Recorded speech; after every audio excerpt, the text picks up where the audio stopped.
हाँ गाइस, बोलो। What is Java? Anyone? बताओ मुझे, व्हाट इज जावा?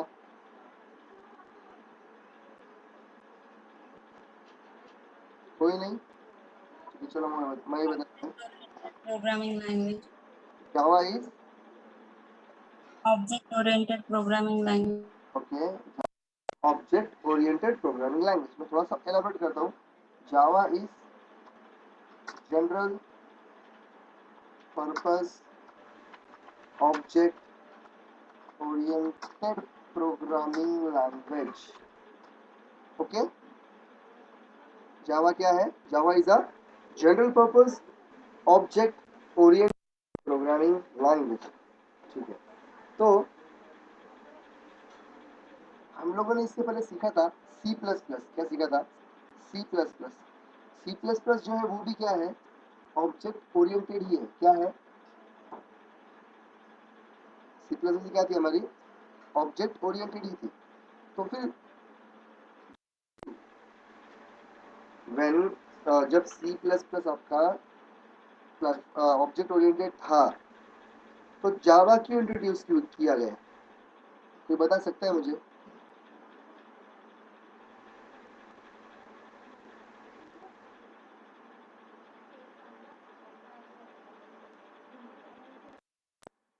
हाँ गाइस, कोई बता सकता है?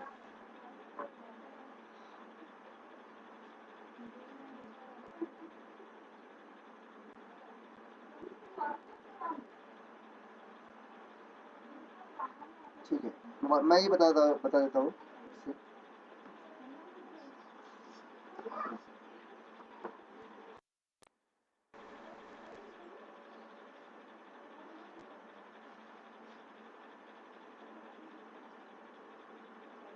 ठीक है, तो सी प्लस प्लस में कुछ फीचर्स थे, सॉरी, जावा में कुछ फीचर्स है। जावा में कुछ फीचर्स है जो कि सी प्लस प्लस में नहीं है। बट जावा को डेवलप करने का मेन, पहले वो जान लेते हैं। ओके, जावा जो डेवलप की गई ना आपकी, Java was Java was develop for internet programming, for internet programming. Java mainly किसके लिए डेवलप की गई थी? इंटरनेट प्रोग्रामिंग के लिए डेवलप की गई थी। आप सबको पता है कि इंटरनेट प्रोग्रामिंग का मीनिंग क्या होता है? कि एक ऐसा सॉफ्टवेयर या एक ऐसा वेब एप्लीकेशन जो कि कोई भी मोबाइल पर या फिर कोई भी सिस्टम पर, मीन्स विंडोज़ पर, मैक पर, आईओएस पर, देन आपका लिनक्स पर, लिनक्स उबंटू जिंटल जो है लिनक्स का, देन यूनिक्स पर, देन मीन्स आपके जो ब्लैकबेरी का ओएस है, ठीक है, टाइजन, मतलब मल्टीपल जो ओएस है आपके, इन सब पर क्या हो, वो वर्क कर सके बिना कोडिंग चेंज करे। तो इसलिए तो जावा को डेवलप किया गया था असल में इंटरनेट प्रोग्रामिंग के लिए। ये बात ध्यान रखो। ठीक है, चलो, मैं ना बहुत, आई थिंक मैंने बहुत आगे चले गया हूँ। वापस पीछे आते हैं। और बताते बताते बहुत आगे भाग गया। वापस पीछे पीछे आते ये है, मैं आपको ये बता रहा था, जावा पीओपी है, सॉरी जावा ओओपी है, मतलब object oriented programming language. Okay, तो कुछ फीचर्स है जो सी प्लस प्लस में नहीं थे, वो जावा में इंट्रोड्यूस किए। जावा में वो फीचर्स क्या किए गए? इंट्रोड्यूस किए गए। अभी मुझे एक बात बताओ, जावा ओपी है, जावा क्या है? ओपी है। तो इसमें जो हमने सीखे थे features, like class, then object, data encapsulation, याद है? Data polymorphism, data abstraction, inheritance, polymorphism, dynamic binding and multiprocessing सीखे थे, याद है? Yes, sir. तो ये सब जावा में रहेंगे या नहीं रहेंगे?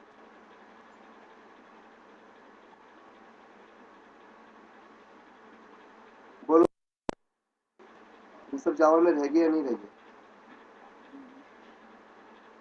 हाँ, बोलो गाइस। रह गए, ठीक है। क्यों? क्योंकि जावा भी ओपी ही है ना। तो ये जो हमने देखे थे, हमने किसके थे असल में? ओपी के थे। ठीक है, किसके थे? ओपी के थे। तो जितने भी फीचर्स ओपी के हैं, 7 फीचर, वो हर एक ओपी बेस्ड लैंग्वेज में अवेलेबल रहना है तो रहना ही है। बट यहाँ पर हमारे पास में कुछ एक्स्ट्रा फीचर्स अवेलेबल है।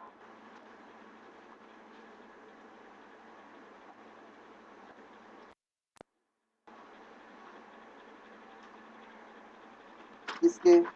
जावा के। हमारे पास में जावा के कुछ फीचर्स है। मैं आपको वो फीचर्स बताता हूँ, आप लोग देखो समझता है क्या मुझे बताओ। पहला जो फीचर आपके जावा का वो है compile and interpret.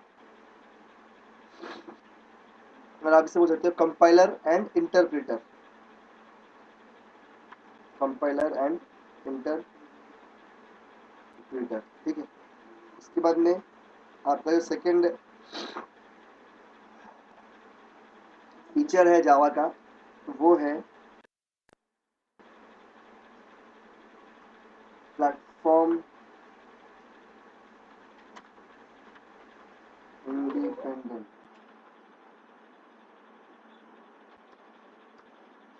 Third feature जो है आपका वो है ऑब्जेक्ट ओरिएंटेड प्रोग्रामिंग, ठीक है। फोर्थ फीचर जो है आपका वो है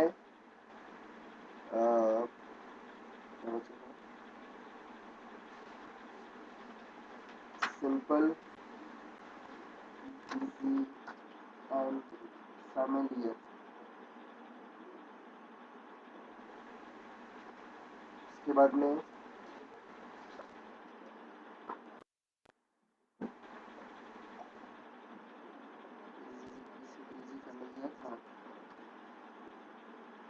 मल्टी थ्रेडेड प्रोग्रामिंग। क्या है? मल्टी थ्रेडेड है, ठीक है। उसके बाद में robust and secure,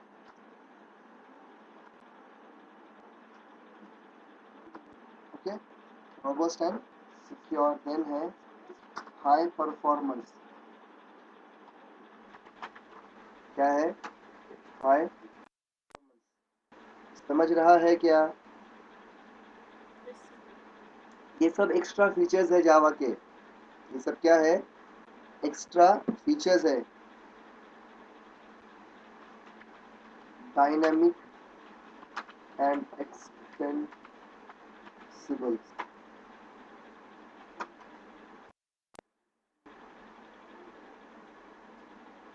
dynamic and extensible. Then है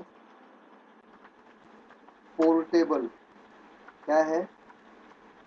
portable. Compiler and interpreter, platform independent, then object oriented, simple easy, multi-threaded programming language, robust and secure, high performance, dynamic and extensible, portable, और एक बचा है लास्ट वाला वो है distributed. क्या है? डिस्ट्रीब्यूटेड। आपके फीचर्स है, आपके यानी जावा के, हाँ आपके नहीं, आपके नहीं, ये फीचर्स जावा के, ठीक है। अब यहाँ पर मैं हम लोग हर एक फीचर का एक्सप्लेनेशन देखेंगे, ठीक है। पूरा एक्सप्लेनेशन है। मैं आपको अभी इस रिगार्डिंग पहले क्या करूँगा, इसके नोट्स सेंड करा करूँगा। जब मैं थ्योरेटिकल पार्ट जब एक्सप्लेन करूँगा तो आप लोग वो नोट्स आपके मोबाइल में ओपन करोगे और जो मैं यहाँ पे रीड करूँगा वही आपको वहाँ पे दिखेगा, ठीक है, आपके बुक पर ऊपर है। बिकॉज जो मेरे दिमाग में रहेगा मैं वो बोलता जाऊँगा, उधर नोट्स आगे पीछे हो सकते हैं, ठीक है, मतलब लाइन, लेकिन मीनिंग वही रहेगा। जैसे कि अगर मैं आपको एक्सप्लेन करना चाहूँ, कंपाइलर एंड इंटरप्रेटर। देखो हमारे पास जावा के 10 फीचर है असल में। कितने फीचर जावा के? 10 फीचर। ओके, तो इसमें से सबसे पहला जो फीचर है वो क्या है? Compiler and interpreter. ठीक है, अब जावा इंटरप्रेटर, इसका मीनिंग क्या होता है पहले मैं आपको समझा देता हूँ।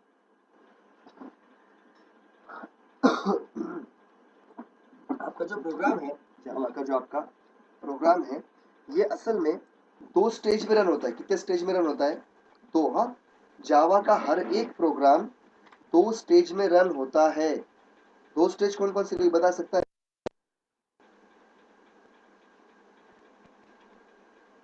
कोई बता सकता है 2 स्टेज कौन से हैं?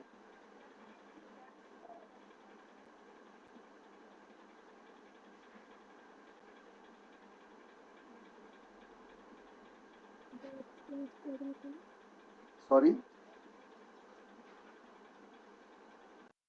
क्या आवाज नहीं, मुझे वापस बोलो।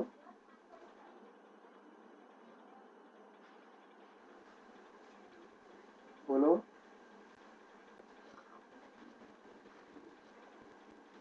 2 स्टेज है, कौन कौन से?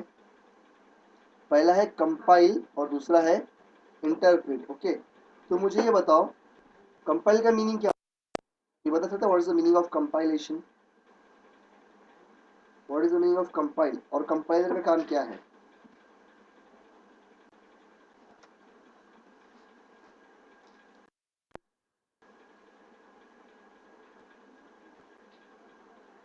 ठीक है, देखो Java is also known as 2 stages programming language. Java क्या बोला जाता है? 2 स्टेजेस प्रोग्रामिंग लैंग्वेज, क्योंकि इसके प्रोग्राम 2 स्टेज में रन होते हैं। कितने स्टेज में रन होते हैं? 2 स्टेज में। पहला काम है प्रोग्राम को कंपाइल करना। पहला काम क्या है? प्रोग्राम कंपाइल करना, और दूसरा काम है प्रोग्राम को रन करना। समझ रहा है?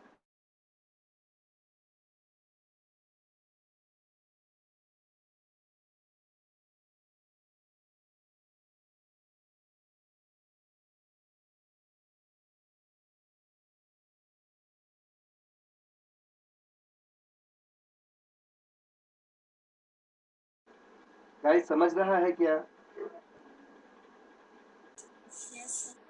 मुझे ये बताओ what is the meaning of compile? Compile करना मतलब क्या होता है? प्रोग्राम को कंपाइल करना मतलब क्या?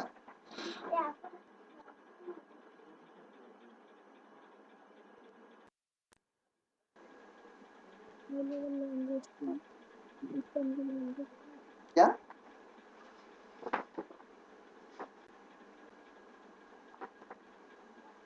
ठीक है, मैं बोलता हूँ, समझो, चलो मैं बताता हूँ। देखो कंपाइल करना मतलब प्रोग्राम में कोई एरर है क्या, ये फाइंड। कंपाइल करने का मतलब ये होता है आपके प्रोग्राम में कोई एरर है या नहीं, ये फाइंड करना, उसको बोलते हैं हम लोग कंपाइलेशन। और इंटरप्रेट का मीनिंग होता है कि जो आपने कंपाइल की फाइल है उसको रन करके उसमें से आउटपुट निकालना। ठीक है, इंटरप्रेट का मीनिंग होता है प्रोग्राम को रन करना, आउटपुट निकालना। ठीक है, आउटपुट डिस्प्ले करना। अभी आपका जो कंपाइलर है, जावा का जो कंपाइलर है, उसका एक नाम है। जो कंपाइलर है उसका क्या है? एक नाम है। जावा के कंपाइलर का नाम है जावा सी। क्या नाम है कंपाइलर का? क्या नाम है बोलो? Java C. हम्म, जावा सी कंपाइलर करता क्या है पहले आपको बताता हूँ। ये जो कंपाइलर है ना आपका, इसका काम ये है कि आपका जो प्रोग्राम है, आपका जो प्रोग्राम है उसे लाइन बाय लाइन रीड करना। क्या करना? एक मिनट, एक कॉल आया है जैसे।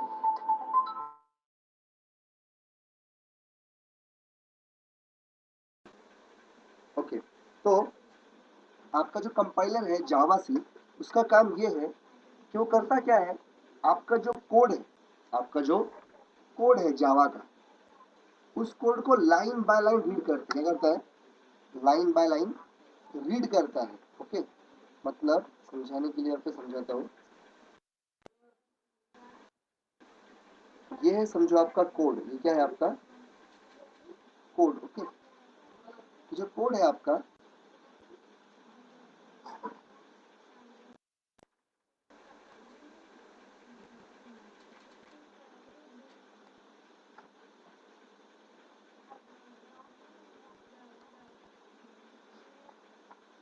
ये आपका क्या है, कोड, ठीक है। अब ये जो फाइल है इसका एक्सटेंशन क्या रहेगा, आपका कोड है तो जावा कोड है, ओके। तो डॉट जावा क्या रहेगा, इसका एक्सटेंशन क्या रहेगा, डॉट जावा, ओके। बोलते क्या है नॉर्मल वे में, सोर्स कोड, क्या बोलते हैं हम लोग इसे, सोर्स कोड, ये हमारा कोड है, ओके। तो ये जो सोर्स कोड है वो हम किसके पास देते हैं, हमारे कंपाइलर के पास, इसके पास, हमारे कंपाइलर के पास। और हमारा कंपाइलर क्या है, उससे लाइन बाय लाइन रीड करता है, क्या करता है, लाइन बाय लाइन रीड करता है। अगर उस फाइल में कोई भी एरर अवेलेबल होता है, अगर उस फाइल में कोई भी एरर अवेलेबल है तो वो आपको इंडिकेट करता है, मीन्स कि यहाँ पे आपको you have an error in this file on line number that this and the error is this, ठीक है। आपको ऐसा एरर डिस्प्ले होता है, ठीक है, हाँ। बट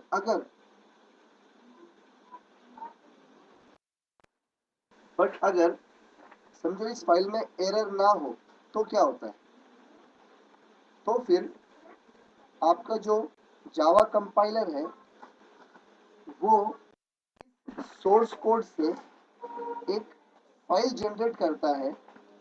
उस फाइल का नाम होता है, या उस फाइल को बोलते हैं हम लोग बाइट कोड फाइल, क्या बोलते हैं, बाइट कोड फाइल, जिसका एक्सटेंशन होता है डॉट क्लास, क्या होता है एक्सटेंशन, डॉट क्लास, ओके। और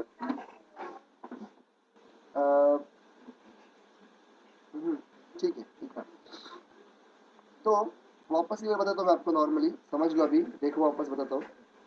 your Java compiler Java C, okay, Java compiler Java C read your source code line by line, okay, your java compiler java c read your source code line by line. If any error is available then it will generate an error. If there is no any error present in this source code means dot java file, then it will a byte code file, then it will generate a byte code file. This file is non-readable and non-executable. This file is non-readable and non-executable. The extension of this file is dot class. Okay, and this file is errorless file. File कौन सी होती है, इसमें error होता है क्या, नहीं, क्योंकि यहाँ पर आपका कंपाइलर पहले एरर चेक करता है, अगर एरर नहीं है तभी डॉट क्लास फाइल बनती है। समझ रहा है गाइस, समझ रहा है कि मैं बहुत लेंदी लेके जा रहा हूँ। Yes sir. उनको मैं एक बार फीडबैक लेता हूँ सब लोगों से। निकिता समझ रहा है या फिर मैं बहुत ही मतलब लेंदी कर रहा हूँ, ऐसे तो नहीं कही। साक्षी, श्रद्धा, यस सर। समझ रहा है सबको, यस सर।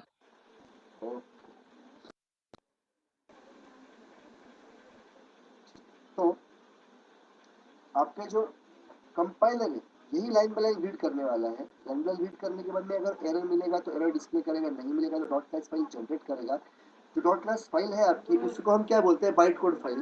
दूसरी बात, ये जो फाइल रहती है ये एररलेस होती है। सेकेंड थिंग, ये फाइल होती है बाइट कोड फाइल, ये नॉन एग्जीक्यूटेबल होती है और नॉन रीडेबल होती है। मैं आपको बताऊंगा, मैं जब प्रोग्राम करूंगा तो आपको बताऊंगा कि ये रीडेबल भी नहीं है और एग्जीक्यूटेबल भी नहीं है, ओके, बता दूंगा मैं आपको, ठीक है, उस वक्त में। तो इतना पॉइंट समझ में आया सबको। Yes sir. तो मैं जैसे मैंने कहा था आपको, जावा क्या है, टू स्टेजेस है ये, ओके, कंपाइलेशन, ओके। इस फिगर का नाम है, इस फिगर को बोलते हैं कंपाइलर, ठीक है, कंपाइलर की फिगर आती है, ओके। ये उसके बाद में सेकेंड स्टेज क्या था हमारा, इंटरप्रेटर। तो अब मुझे एक बात बताओ गाइस, अच्छा चलो एक क्वेश्चन पूछता हूँ नॉर्मली मैं आपको, मुझे एक बात आप लोग ये बताओ, मैंने मेरे कंप्यूटर पर एक कोड लिखा, उस कोड को मैंने कंपाइल किया, कंपाइल करने के बाद में मेरे पास एक डॉट क्लास फाइल जनरेट हो गई, जो फाइल है ना ये जनरेट हो गई, ठीक है।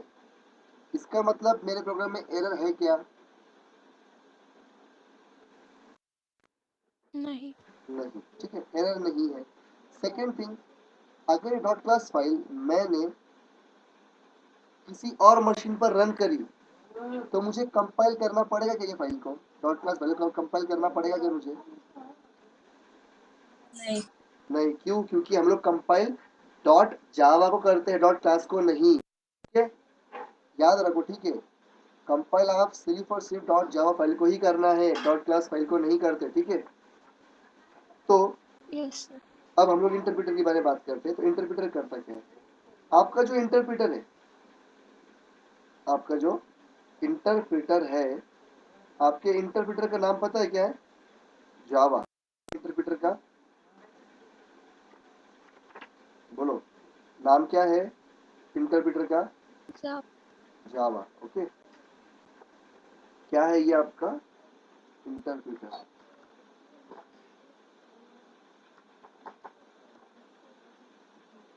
इसका नाम है जावा, ठीक है। ये क्या करता है पहले वो बता, जावा जो इंटरप्रेटर है ना आपका, ये क्या करता है वो बताता हूँ।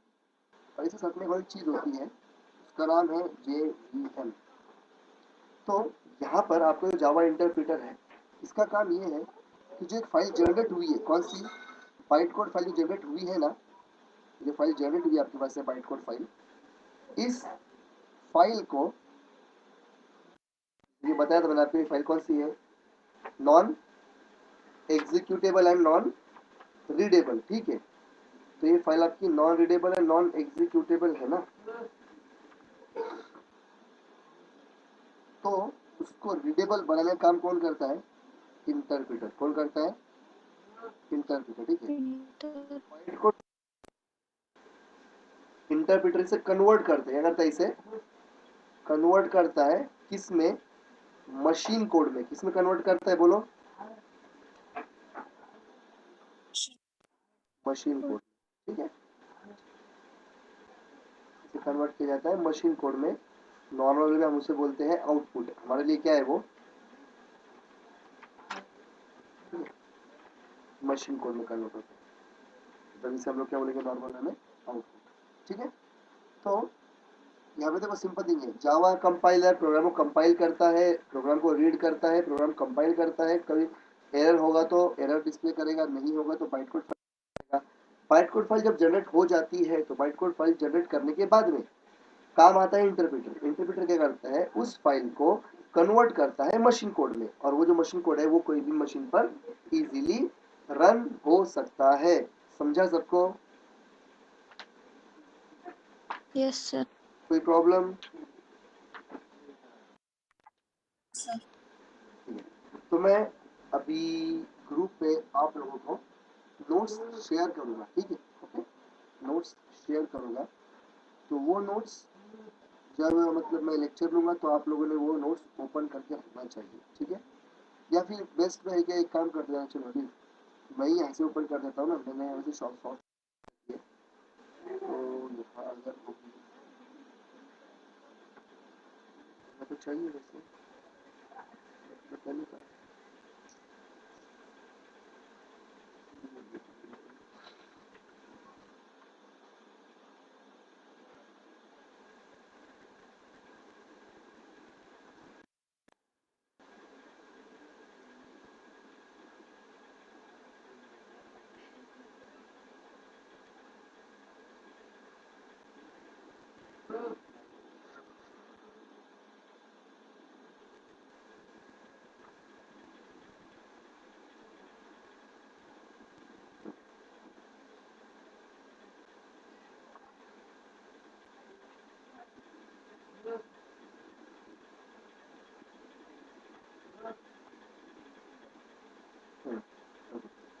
कंपाइलर एंड, देखो, every Java program execute using two approaches, compiler and interpreter. So Java is called as two stages programming language. Java को बोला गया जाता है Java is also known as two stages programming language. Java compiler Java C translates source code into byte code. Okay, क्या करता है आपका Java compiler? Java C translates source byte code. This byte code is non-executable file as shown in following figure. देखो dot Java source program, इस source code आपका जावा सी compiler कर रहा है, उसे कन्वर्ट कर रहा है बाइट कोड में. Okay, then compiler reads source code line by line and check the errors or exception. If any error is present in source program, then it to the user. Otherwise, program file is get compiled successfully and generate bytecode file. This bytecode file is errorless, non-readable and non-executable. सबको दिख रहा है यहाँ पे लिखा हुआ? Read कर पा Yes, sir. Then in second stage, Java interpreter generate output means from bytecode file as shown in following figure. JVM stands for Java Virtual Machine. Okay, तो JVM क्या है पहले बताता हूँ मैं आप लोग को. JVM क्या है? Java Virtual Machine. जैसे कि देखो आप लोगों को अगर जिंदा रहना है ऑन अर्थ, जरूरत पड़ती है आपको अर्थ पे, सबसे जरूरी चीज क्या है आपके लिए? बोलो, ऐसी कौन सी चीज है जिसके बिना आप जिंदा रह ही नहीं सकते? 5 मिनट भी नहीं. Water. हाँ, Oxygen. ऑक्सीजन. Right, oxygen. तो Oxygen. ऑक्सीजन जो है ये हमारे अर्थ का एक एटमॉस्फेयर है. राइट, राइट ना. अगर हम इस एटमॉस्फेयर के बाहर जाते हैं, लाइक इन अ स्पेस, अगर आप जाते हो या फिर आप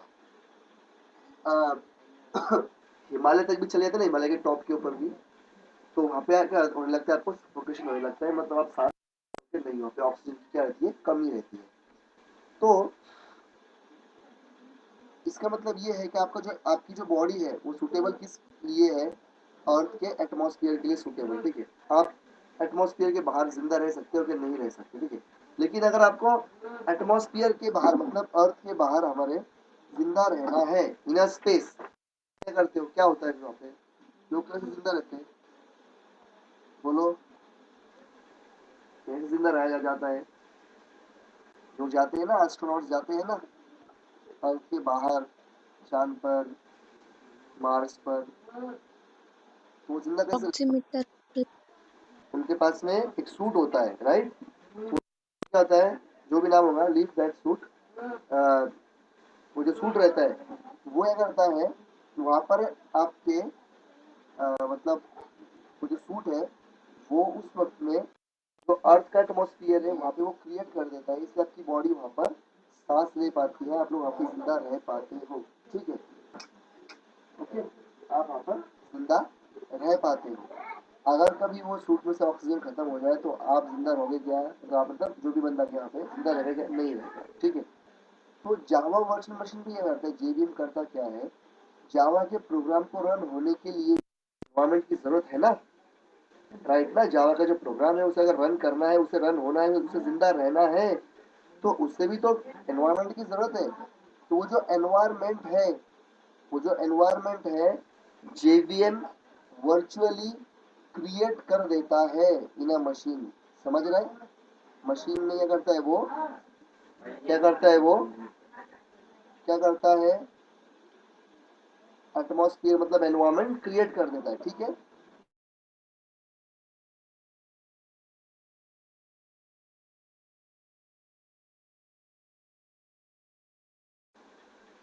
समझ रहे गाइस?